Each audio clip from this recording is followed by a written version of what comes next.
Bienvenue à tous. On va donc continuer à explorer en fait euh, une thématique particulièrement importante sur le chemin spirituel, justement pour faire le lien entre la méditation et la vie de tous les jours. Les personnes qui sont maintenant dans le cours en ligne, vous êtes dans la septième ou la huitième leçon, je suis plus tout à fait sûr, mais en tout cas, c'est cette idée de faire le lien, c'est-à-dire la méditation dans le quotidien. Amener cette qualité-là au-delà du coussin de méditation, mais vraiment dans la relation avec le monde. Et on a déjà commencé à parler la semaine dernière, donc à voir ensemble en fait que dans quelle fréquence de pensée on se place, dans quelle attitude, c'est-à-dire l'idée ici du service amical, c'est ça dont on parlait la semaine dernière, est quelque chose qui va nous mettre dans cet afflux d'énergie naturelle. On est là pour en fait, on est là pour donner un coup de main. Vous savez, il y a cette phrase quelque part, je crois, dans le dialogue avec l'ange, nous avons des mains non pas pour prendre, mais pour donner. Je crois que ça vient de ce livre-là, il faudrait vérifier. Et en fait, là, ce renversement est un renversement littéralement de la conscience. Euh, Quand on peut rentrer dans cette dimension-là de vie, en fait, parce que c'est vraiment une vie nouvelle qui vient en nous, quand on rentre dans cette fréquence-là, avoir des mains pour servir et non pour prendre, vraiment, quand on peut vivre ça en chaque instant, on reçoit constamment cet afflux d'énergie, on reçoit de l'inspiration, on reçoit beaucoup de choses. Et donc, la, la question finalement de est-ce que j'arrive à aller profondément dans mes méditations ne se pose plus vraiment. Parce que, vous savez, la méditation est le véhicule, le service, c'est l'essence. Et quand il y a une abondance de de cette essence et un meilleur mot que ça, on va, de ce combustible, on va avancer, on va avancer, il n'y a pas de problème. Qu'on puisse méditer un petit peu ou beaucoup dans la journée, à partir du moment où il y a les deux éléments, on va avancer. Et je vous parlais donc la semaine dernière de ce moment aux urgences, oui, que j'avais passé aux urgences de la ville. Pendant 5 heures, j'étais là-bas et c'était vraiment intéressant d'ailleurs de voir que voilà, j'avais fait cet effort d'être dans l'idée du service. Et puis les petits moments où je m'arrêtais, je veux dire les moments de quelquefois 5 minutes pour m'asseoir et simplement méditer.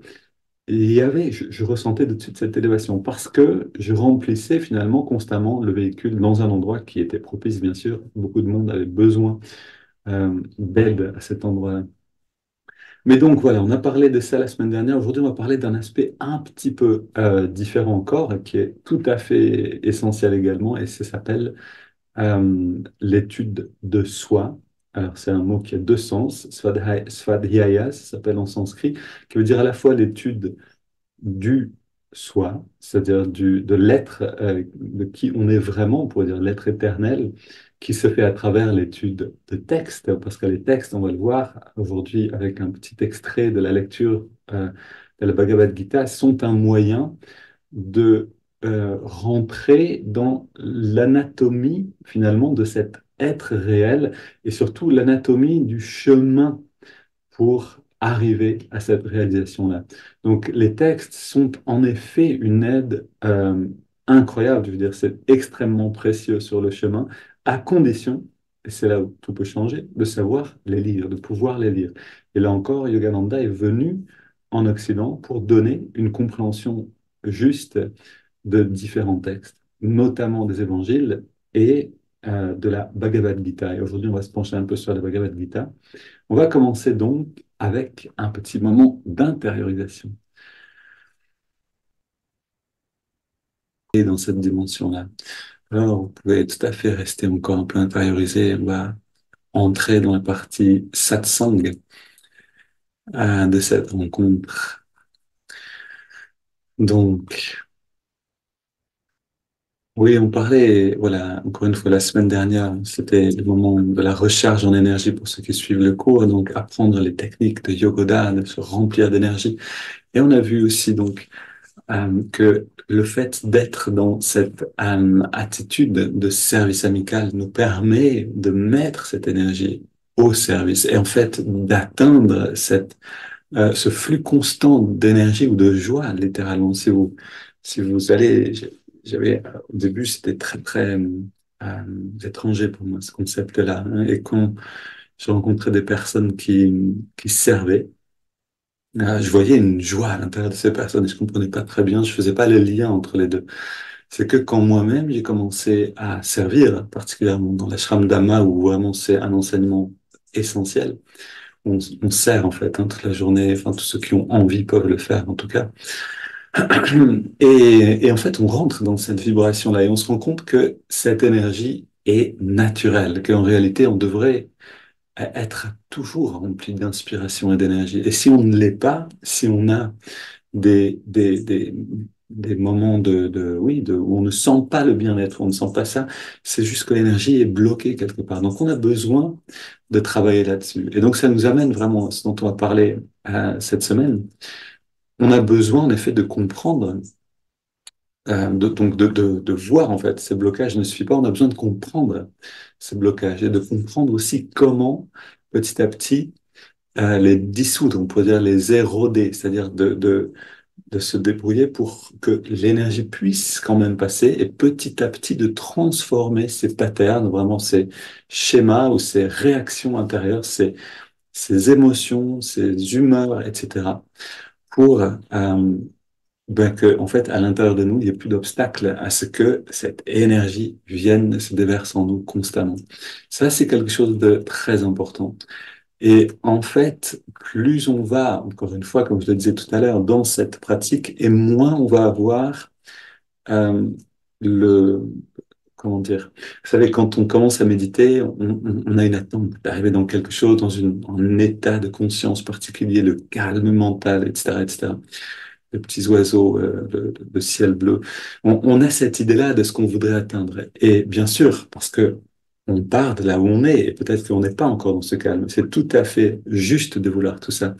Mais quand on entre dans cette autre fréquence qui est du service amical, comme le décrit Yogananda, c'est-à-dire de recevoir l'énergie pour en faire quelque chose de bon, pour en faire en fait ce qui est juste, c'est littéralement le sens du mot dharma, alors on s'aperçoit qu'on est dans un tel bien-être, dans un tel degré d'inspiration, dans une telle joie, que ça n'a plus d'importance que l'on soit arrivé au bout du chemin, que l'on soit dans un état de profonde intériorisation dans la méditation ou non, parce qu'on est déjà dans quelque chose qui nous remplit constamment. Et donc voilà en fait, si vous voulez, le piège un petit peu quand on commence à méditer, c'est de se dire, ben, la porte de sortie, elle est dans la méditation. Alors, c'est là que je vais atteindre le nirvana, le samadhi, ce que vous voulez. Euh, En fait, le chemin est différent et graduel et la porte de sortie est bien plus dans le service, c'est-à-dire dans le fait de rentrer dans la joie. Vous connaissez cette phrase qui dit la joie est non pas seulement le but, mais le chemin également. C'est tout à fait vrai. C'est-à-dire qu'on a besoin de prendre ces quelques pépites de joie, des miettes de joie qu'on peut sentir maintenant et les faire grandir. Et donc, en effet, servir est la plus belle des manières. Maintenant, le service lui-même a besoin d'un webinaire entier sur les services parce qu'en effet, on peut servir, mais on peut servir de différentes manières. Et donc, on a besoin aussi de savoir comment servir. Donc, là, on parle vraiment, pour reprendre l'image de l'oiseau, de l'oiseau de l'esprit, on parle vraiment de la queue de l'oiseau qui lui donne la direction. On peut se jeter dans le service, dans les œuvres caritatives, et en ressortir complètement exténué, frustré, en colère, euh, un burn-out aussi simplement parce que on n'a pas compris certains principes essentiels de cet aspect-là du service. Et donc voilà, c'est tout ce qu'on est en train de faire maintenant, c'est vraiment soigner la queue de l'oiseau pour avoir du discernement, pouvoir prendre la direction qui est bonne. Ok. Et donc aujourd'hui, on parle de la voie du milieu. Qu'est-ce que ça veut dire en fait? Alors, quand on parle de ça, oui, parce que c'est cet équilibre justement qui nous est demandé pour grandir, littéralement, c'est la vie qui nous place dans cet équilibre depuis notre naissance. Elle nous demande d'être actifs à l'extérieur et puis de nous retirer du monde. On va être réveillé, ok? Dès la naissance, ça se passe comme ça. On est réveillé, on découvre le monde, on découvre les doigts, le regard, etc. On découvre les sens et en même temps, on intègre tout ça, on se retire, on dort. Et dans ce sommeil, on redevient qui on est vraiment. C'est-à-dire, on se libère de l'identité au corps et au mental. Et c'est en réalité ça qui va nous recharger, qui va faire qu'on va pouvoir, en fait, digérer ce nouvel apprentissage, retourner ensuite dans une nouvelle journée, dans un nouvel apprentissage, apprendre une nouvelle leçon, apprendre à marcher petit à petit, apprendre à parler. Et puis, à chaque fois, on a besoin de dormir, digérer, retourner dans qui on est vraiment, oublier en fait le monde. Et bien sûr, si on arrive à oublier le monde finalement dans la méditation, oui, en effet, on va avoir beaucoup moins besoin de dormir, voire plus du tout. En fait, Yogananda illustrait la chose en restant éveillé pendant une semaine entière à travailler sur un texte. Et puis il disait, je suis réveillé parce que je garde mon regard redressé. Si je le baisse, je vais dormir tout de suite. Et il l'a démontré en baissant le regard et en dormant. Et puis il a dit, OK, je vais dormir maintenant une bonne nuit. Mais c'est quelque chose qu'on peut voir en fait, hein. Si nos méditations sont profondes, on va se recharger vraiment par la méditation comme le sommeil nous le permet.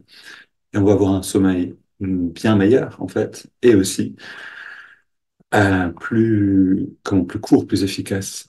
Alors, cet équilibre entre l'intérieur et l'extérieur, on peut en effet l'appeler la voie du milieu. Donc, vous avez la voie des extrêmes, donc, qui va être par exemple vraiment l'ermite qui va se retirer complètement et être dans sa grotte, méditer 12 heures par jour ou plus que ça.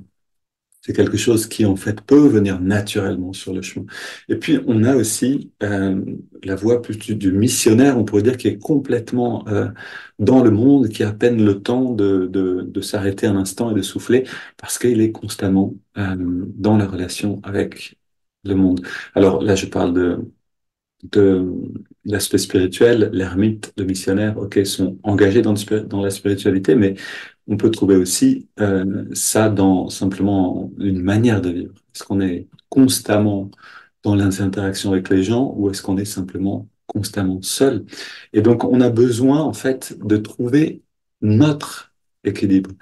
Et là est à la fois oui, là, c'est une bonne nouvelle. Simplement, c'est que euh, chaque équilibre est propre à chacun. On a besoin de voir ce qui est juste pour nous en termes de combien je suis en interaction, combien je suis dans le retrait, et trouver en fait ce rythme qui nous permet à la fois d'apprendre des nouvelles leçons et en même temps de les intégrer. Et quand on peut rentrer dans cet équilibre-là, et ça nous demande vraiment un effort de conscience, alors on va rentrer dans une autre vitesse, si vous voulez. C'est comme si on passait une vitesse dans le véhicule de la conscience, de l'évolution spirituelle. Oui, on va dans le monde, mais on n'y va pas à vide, c'est-à-dire, en deux mots, à vide. On n'est pas déjà à côté de soi-même quand on est dans l'interaction avec le monde. On commence par cette méditation, on rentre dans les interactions et on peut voir cette conscience qui nous porte. Et puis, quand elle décline, on peut se retirer dans la méditation et voir pourquoi elle a décliné. Et donc ça va vraiment, en fait, nous apprendre qui on est réellement maintenant. Quand je dis qui on est réellement, ce n'est pas le soi avec un grand S, mais c'est d'abord le petit soi. On a besoin de comprendre qui on est maintenant, comment on fonctionne littéralement. Connais-toi toi-même, c'est-à-dire vois comment tu fonctionnes et tu pourras vraiment aller vers qui tu es vraiment. Parce que si on ne joue pas avec euh, ce qui est là, c'est-à-dire qui on est vraiment maintenant, mais qu'on voudrait, par exemple, par le vouloir se libérer d'un seul coup, imaginer que, OK, ça y est, qui suis-je? Et hop, on est passé de l'autre côté.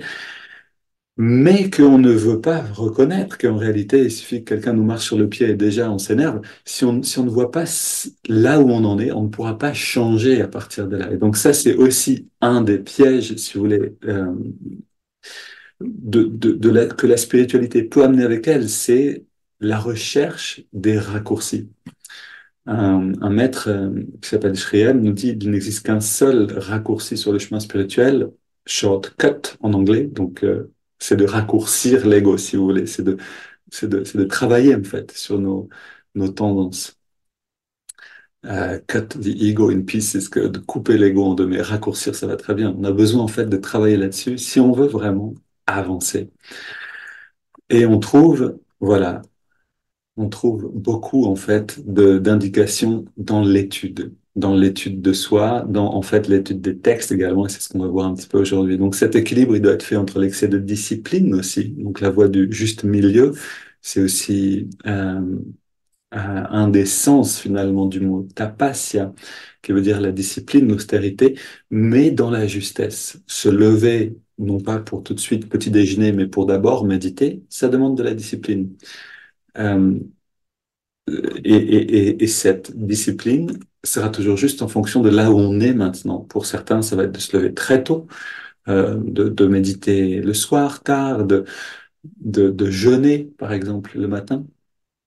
Euh, voilà, où est-ce qu'on en est avec cette discipline ou pour d'autres, ça va être d'attendre jusqu'à 8h30 avant de manger le petit déjeuner, parce qu'on veut méditer avant, ou d'attendre jusqu'à 8h, parce qu'on arrive juste à mettre un petit peu de méditation avant. Ou ça va être simplement le petit déjeuner et de méditer après, parce qu'on n'en est pas encore là.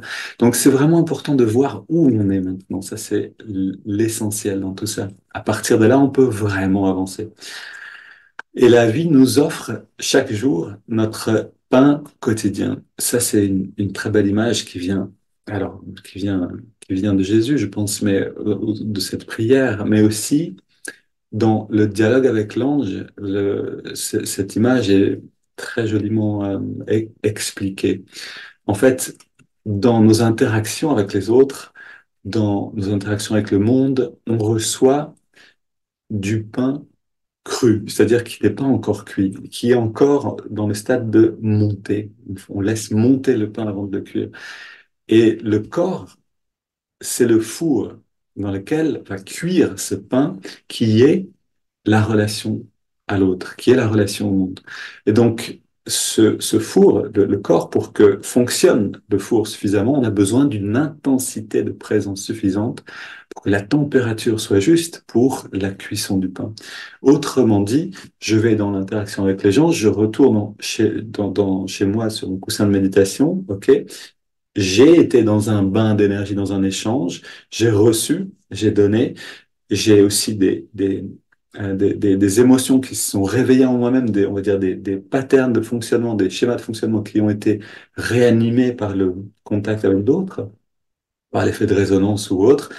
Et dans la solitude de la méditation, j'augmente l'intensité de présence. Je me retire de l'extérieur et je concentre l'énergie à l'intérieur pour augmenter, si on veut, la température du mode de cuisson du four. Et cette conscience dans le corps va transformer. Et donc vous arrivez à ces bâillements. Ça, c'est quelque chose de typique aussi. À la fin d'une bonne méditation, on a des bâillements très forts. Vous savez, c'est pas juste oh, c'est vraiment, et on sent qu'on se transforme par le bâillement. Le visage est différent. Euh, et souvent, ça sort avec un son aussi, comme ça, un grand soupir. Et on sent qu'il y a quelque chose qui se réchauffe dans le cœur. Et là, on parle vraiment, en fait, de cette transformation du pain, donc non cuit, du pain cru, si vous voulez, qui nous est donné par la relation au monde, par les interactions avec les gens, en pain cuit qu'on va pouvoir savourer dans le bien-être, en fait, de l'après-méditation. On est porté par tout ça parce qu'on a été en relation, on a reçu et puis on a transformé. Et donc plus que ça, on va pouvoir partager ce pain. Littéralement, on va pouvoir donner de ce bien-être dans la prochaine fois qu'on va en interaction avec les gens autour de nous.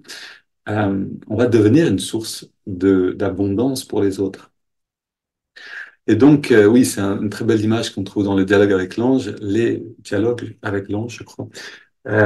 Donc voilà, c'est le pain, le corps et le four, l'endroit de la cuisson. Et c'est pour ça qu'il est précieux. C'est pour ça qu'on a besoin du corps. C'est pour pouvoir méditer, que les émotions à l'intérieur du corps, dans les différents organes, puissent trouver leur place, se manifester et être transformées dans le cœur. Et on sent en général cette expansion du cœur, cette chaleur qui est ressentie de manière très agréable. Et Et on a besoin, donc si on prend cette image, en effet, de à la fois recevoir la matière première qui est dans la relation, dans l'interaction avec le monde, et en même temps de l'intensité. Si on a seulement de la matière première sans la cuisson, on va se sentir pas bien. C'est vraiment comme si on était constamment un peu en overdose, en fait, hein, et beaucoup vivons dans cette overdose, dans ce mal de cœur, en fait, du pain non cuit qu'on n'arrive pas à cuire parce que la conscience de la méditation, de ces enseignements n'est pas encore très répandue. Comment faire, en fait? Comment trouver cet équilibre? Et en même temps, l'autre excès existe aussi, c'est-à-dire on se retire complètement, on rentre dans la méditation constamment et on se coupe du monde, mais ça devient stérile. Il y a quelque chose qui n'avance plus en nous et on devient simplement, ça devient une méditation nerveuse, ça devient une méditation d'intensité, mais où il n'y a plus rien dans le four. Donc c'est juste un grand feu, un grand réchauffement, sans rien à la fin de fertile. Ok, c'était une dernière image pour clarifier cette idée de l'équilibre, en fait, hein, la voie du milieu, le milieu entre ces extrêmes. Maintenant, rentrer dans l'interaction avec le monde et faire cette transformation intérieure, c'est en effet déjà une manière d'apprendre à se connaître mieux. C'est-à-dire que plus on va être conscient de ce qui se passe dans l'interaction avec l'autre, et ce qui se passe ensuite quand on est dans la méditation et cette transformation, plus on va comprendre les thématiques émotionnelles qui sont touchées dans nos relations et leur transformation, et mieux ça va se passer.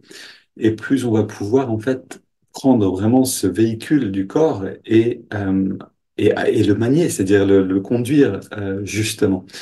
Si on connaît en soi-même, par exemple, des thématiques on a tous des thématiques qui sont comme fondamentales, les choses pour lesquelles on s'est incarné, les choses qu'on doit apprendre dans cette vie-là. Ça peut être le fait de se sentir, on avait cet exemple hier que donnait Radhika, de se sentir rejeté, par exemple. Ou ça peut être le fait de penser qu'on n'a pas de valeur. D'ailleurs, les deux sont souvent liés. Et donc de prouver sa valeur dans le regard des autres. Finalement, on a besoin d'apprendre à le prouver dans soi-même, dans le regard à son propre regard. Ça peut être beaucoup de choses et on a plein de leçons à apprendre. Ça peut être aussi la colère, de réussir à renoncer au plaisir malsain de la colère, parce qu'il y a aussi un plaisir qui nous pousse à nous laisser aller à la colère. Donc, ça peut être tout un éventail de choses. Et donc, ces choses, plus on va en fait les comprendre et voir qu'elles sont latentes, qu'elles sont présentes en nous, et mieux on va pouvoir voir quand est-ce que c'est nécessaire de se retirer pour aller dans la cuisson. On va voir en fait que quelquefois, il nous suffit de 3 secondes d'interaction et on a déjà tout ce qu'il faut pour la journée. On a besoin maintenant de se retirer, de méditer, de transformer les choses et de rester en silence pour une journée, peut-être même pour deux.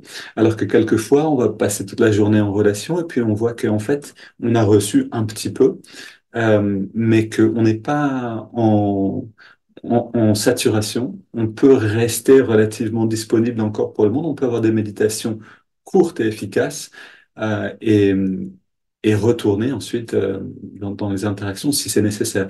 Donc, cette connaissance de soi va vraiment nous amener finalement à voir comment on fonctionne à un niveau subtil, vraiment au niveau de l'énergie en fait, hein. On parle ici du corps d'énergie, puisque c'est dans cette masse d'énergie que nous sommes avant d'être matière, que sont, comment, sont incrustés, mais cristallisés plutôt, que existent en fait ces patterns. Pour ceux qui ont écouté Asha, voilà, c'est vritti, ces petits tourbillons d'énergie qui déterminent des tendances en nous-mêmes, des tendances positives ou négatives d'ailleurs. Et on a besoin d'amener tout ça dans des tendances positives parce que c'est celles qui vont naturellement se dissoudre enfin dans qui on est vraiment.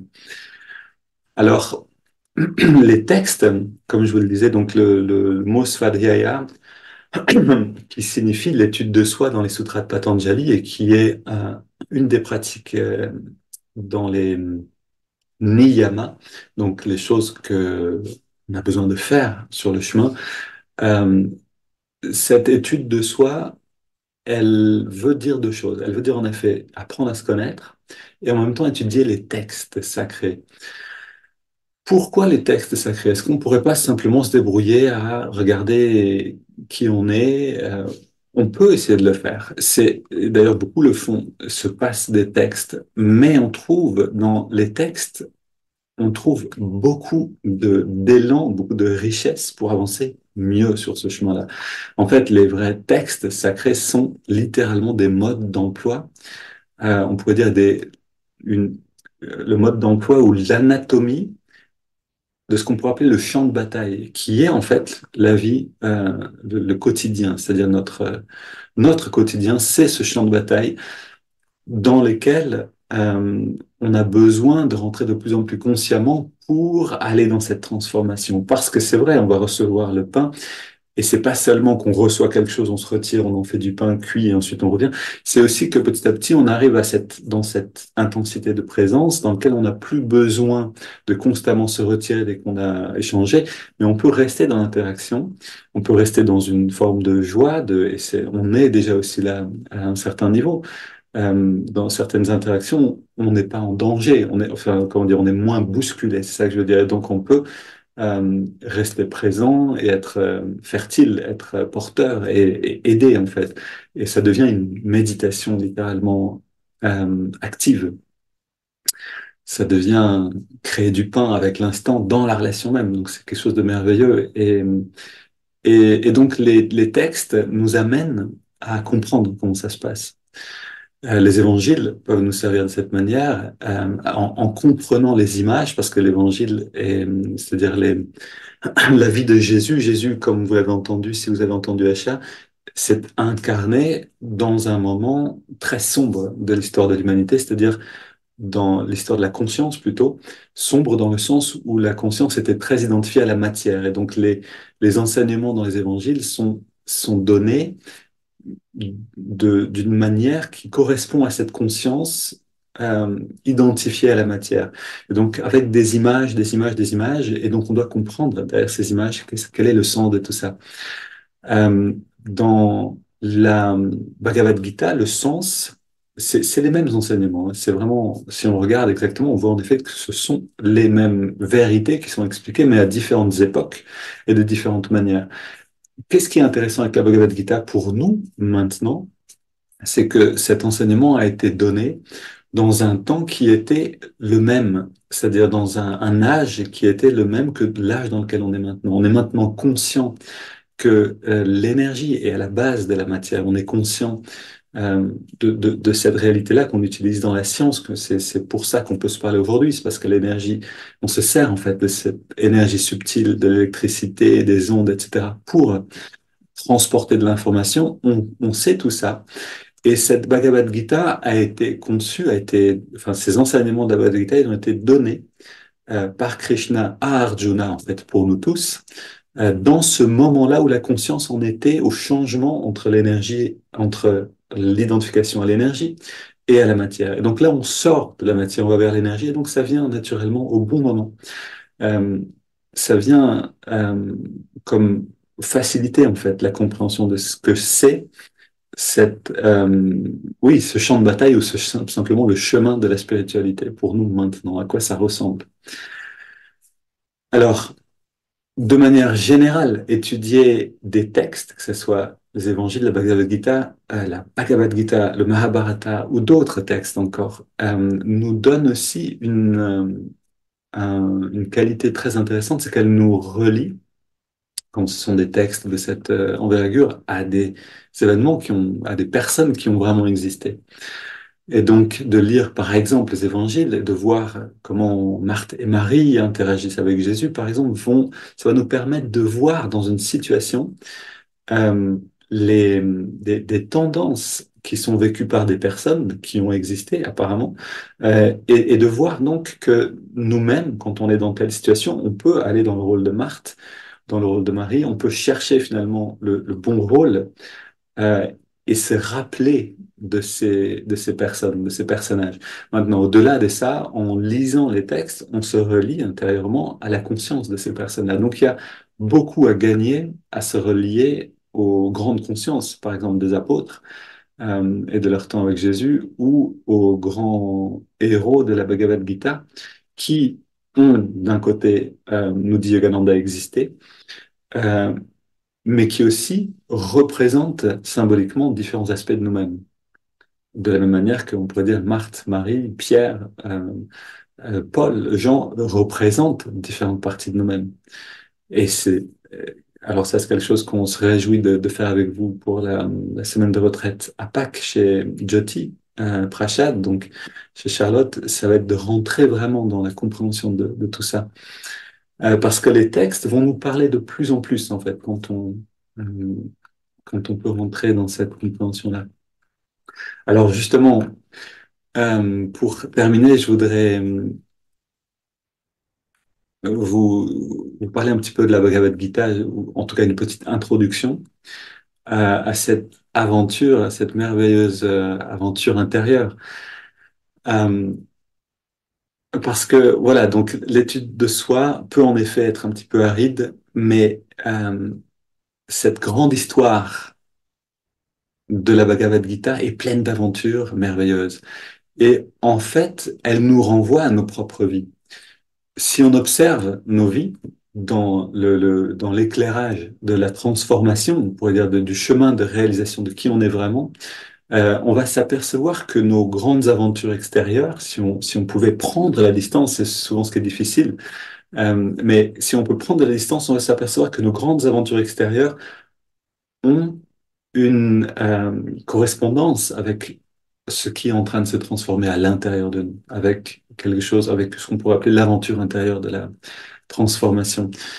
Et, et cette Bhagavad Gita utilise cette fascination pour l'histoire, pour les épopées, pour les grandes aventures, les actes héroïques, etc., mais aussi pour des histoires qui ont été vécues. Donc, c'est quelque chose qui a été compilé par Vedavyasa et qu'il a rendu poétique, mais c'est une histoire à la base qui s'est passée.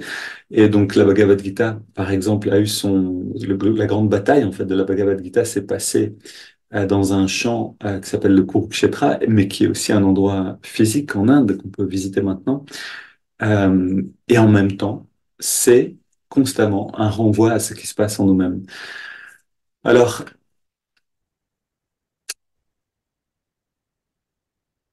je regarde un petit peu juste mes notes.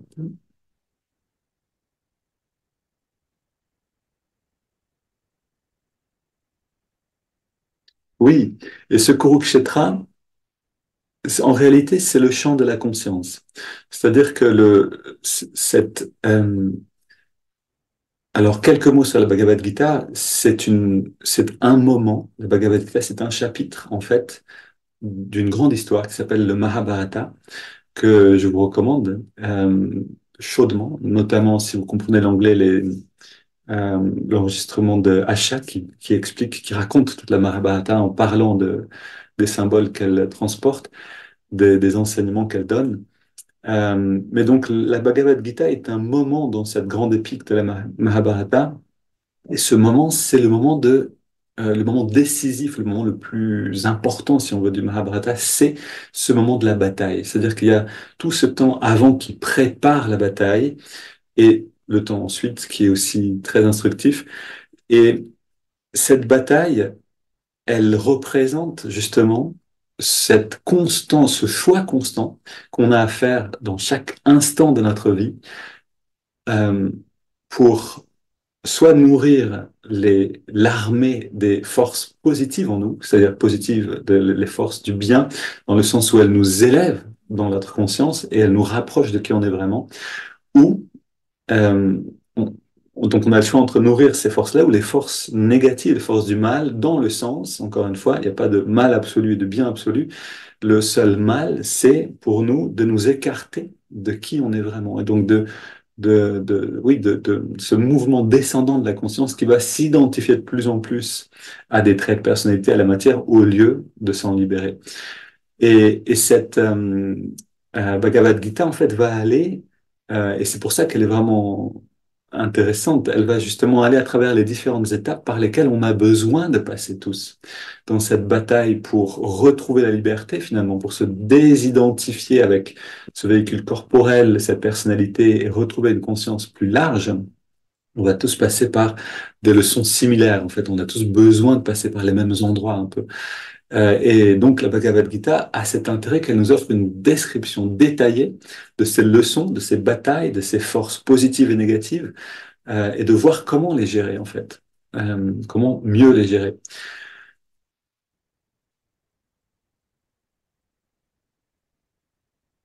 Alors, plutôt que de rentrer dans les détails de la Bhagavad Gita, ça, je voudrais le faire plutôt dans un cours vraiment dédié à ça. Juste quelques mots pour terminer sur l'introduction, parce que je trouve ça vraiment très beau aussi. C'est-à-dire comment on en arrive là, à la bataille.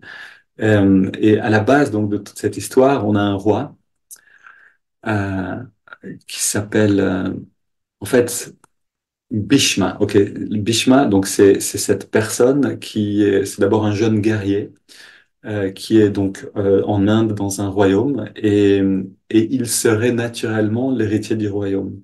Mais ce jeune guerrier qui s'appelle Bhishma ressent une aspiration spirituelle intense et décide de faire vœu de renoncement. Maintenant, qui est Bhishma? C'est-à-dire la, qui il représente? Il représente l'ego de l'aspirant spirituel. Donc, c'est vraiment ce qui va se passer pour nous tous, qu'à un moment, oui, il y a ce royaume, il y a ce monde, il y a ces biens qui sont à nous, mais en fait, en nous, il y a une aspiration pour quelque chose d'autre. Et elle est traduite dans l'histoire par ce vœu de renoncement que prend Bhishma. Et il prend un vœu sévère, c'est-à-dire qu'il est vraiment euh, absolument déterminé à rester renonçant, malgré le fait que c'est sur lui que repose finalement tout le royaume. Et donc, il va constamment devoir gérer le royaume, c'est vraiment le rôle de l'ego aussi, donc gérer tout ça. Et donc, on voit dans l'histoire qu'il va chercher à trouver un autre descendant pour que quelqu'un puisse régner, en fait, hein, et pas que ce soit lui. Parce que lui, il est le gérant en attendant que quelqu'un soit vraiment le roi. Mais son aspiration, elle est purement spirituelle.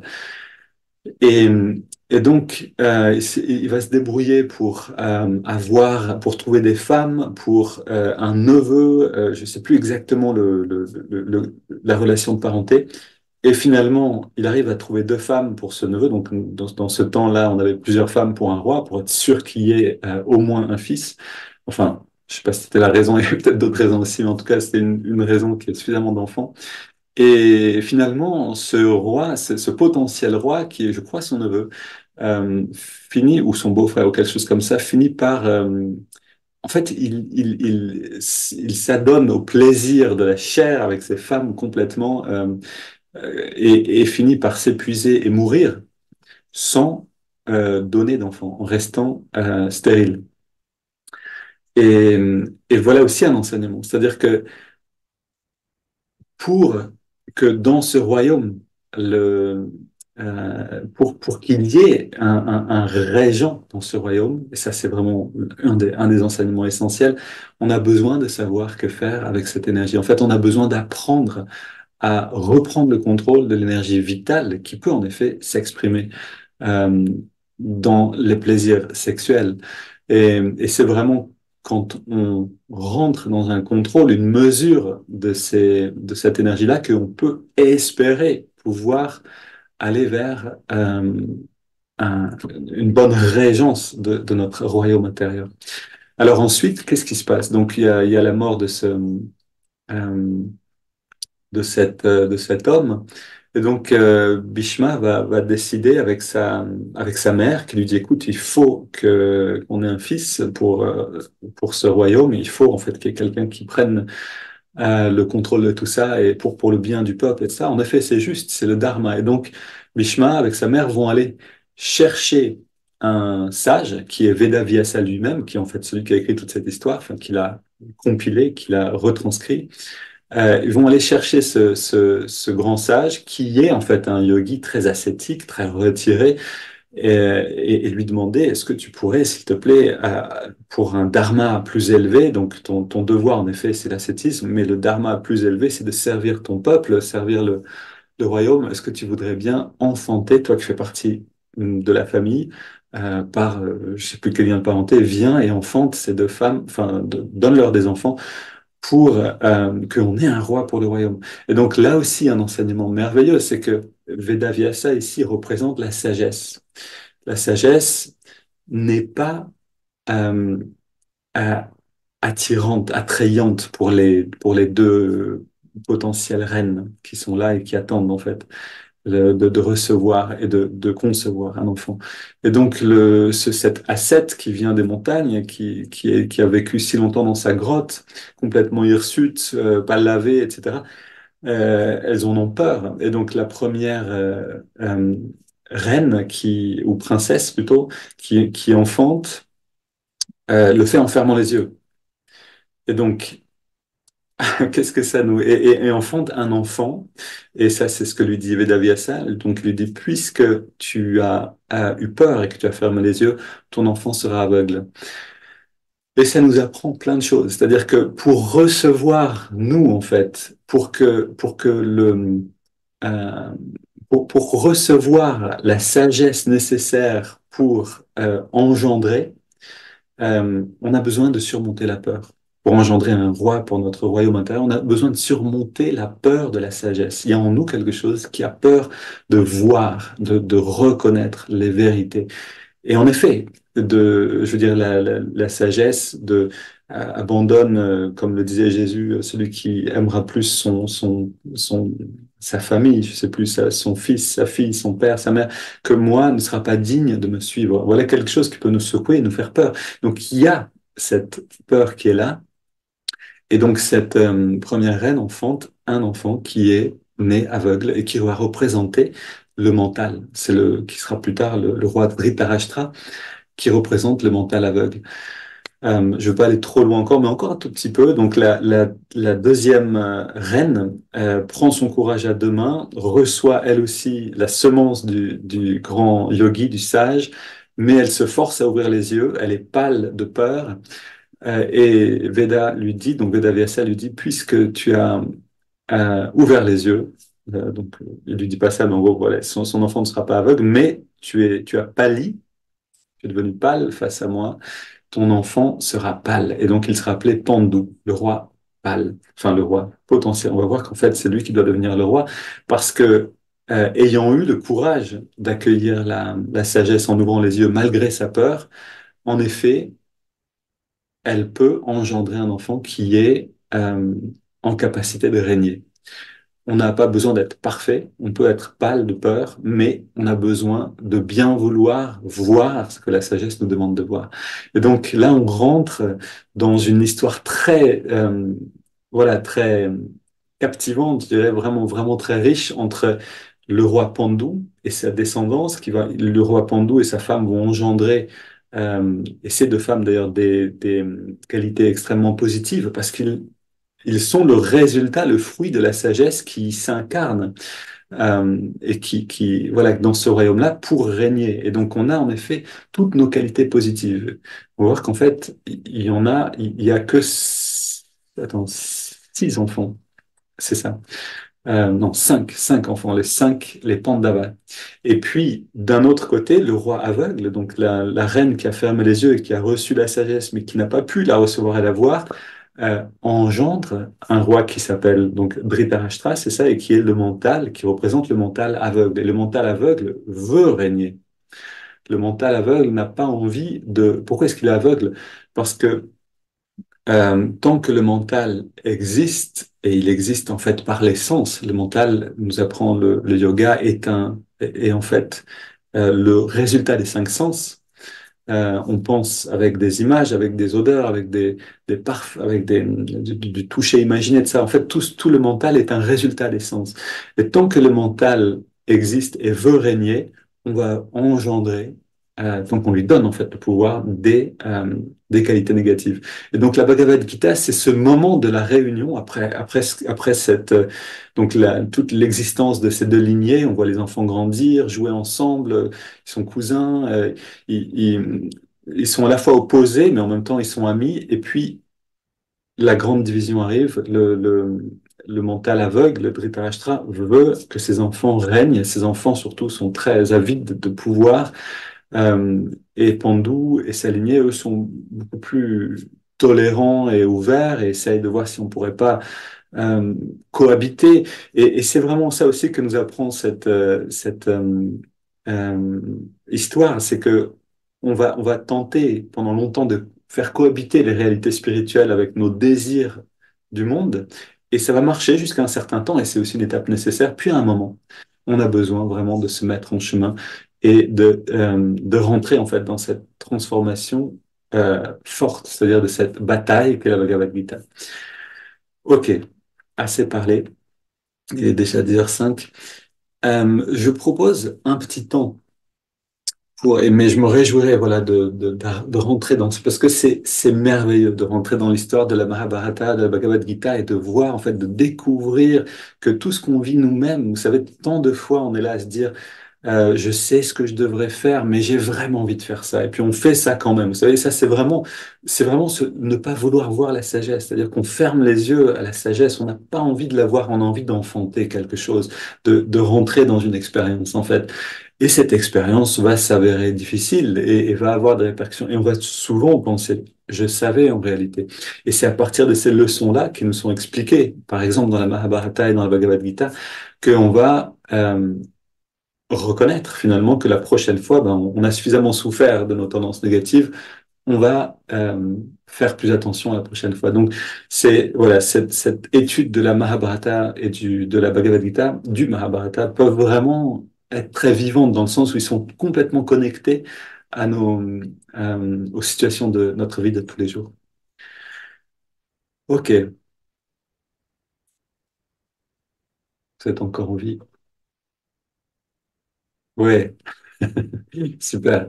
Encore vie, encore là. Ce que je vous propose, c'est d'aller un petit peu justement voir. On a parlé aujourd'hui de ce que c'est l'étude de soi de différentes manières, hein. Donc de comprendre en fait qui on est à travers la relation au monde et l'introspection, la méditation pour ressentir et comprendre ce qui s'est passé. Où est-ce qu'on en est aujourd'hui? Est-ce que c'est quelque chose qu'on pratique déjà d'une manière consciente? Est-ce que nos méditations nous amènent vers des prises de conscience naturelles de ce qui s'est passé pendant la journée? Est-ce que non, pas encore? C'est simplement des moments où on s'intériorise, euh, mais peut-être qu'on a une dimension d'étude de texte qui nous inspire, qui nous renvoie à des facettes de nous-mêmes, ou est-ce qu'on lit plutôt des textes, mais que c'est encore détaché de notre vie, et que c'est encore une étude euh, intéressée par les symboles, mais qui reste déconnectée de notre petit soi. Donc voilà, c'est vraiment les questions qu'on peut se poser qui peuvent nous éclairer aussi sur est-ce que euh, la dimension de étude de soi, svadhyaya, cette pratique que je pense on a un peu tous, que ce soit en lisant un livre inspirant, par exemple comme Dethi Hillesum ou vraiment les évangiles ou la Mahabharata ou autre, quel que soit le livre, on a des résonances comme ça hein, qui viennent nous enthousiasmer, nous réveiller quelque chose. Où est-ce qu'on en est ici? Quel est le lien conscient qu'on peut faire entre nos lectures, notre vie personnelle? Est-ce que ça vient raisonner et éclairer des choses? Et si oui, qu'est-ce que ça éclaire? Ok, ça serait une question qu'on pourrait noter. Donc, est-ce que la dimension... Coucou Rome, le plaisir de te voir. Je veux que tu fermes les yeux pour te concentrer. Et, oui, j'ai mis la vue de la galerie, donc je vois un petit peu tout le monde. Mais oui, ce que je voulais simplement dire, voilà, c'est pour résumer les deux questions avant qu'on aille dans les petits groupes. Alors, ce serait sympa si on soit des groupes de quatre peut-être cette fois-ci, comme ça on aura un peu plus euh, voilà, de différents échanges, différentes couleurs. On est assez nombreux pour ça. Et d'un côté, voilà. comment mes lectures me permettent de faire le lien avec le vécu intérieur, oui ou non, et qu'est-ce qu'elles m'amènent à comprendre, première question. Et la deuxième question, c'est où est-ce que j'en suis de comprendre ce qui se passe en moi-même lorsque je suis en interaction avec les gens autour de moi. Est-ce que quand je parle avec mes proches, avec un ami, je peux voir quelque chose qui se passe à l'intérieur? Et si oui, à quel degré je peux voir ces choses? Et bien sûr, n'hésitez pas à témoigner en racontant vos Mahabharata et Bhagavad Gita personnels, c'est-à-dire de dire aussi vos propres aventures, parce que c'est vraiment par cet échange des aventures vécues, en fait, que, avec nos cinq sens, qu'on peut transporter aux autres beaucoup de gains spirituels.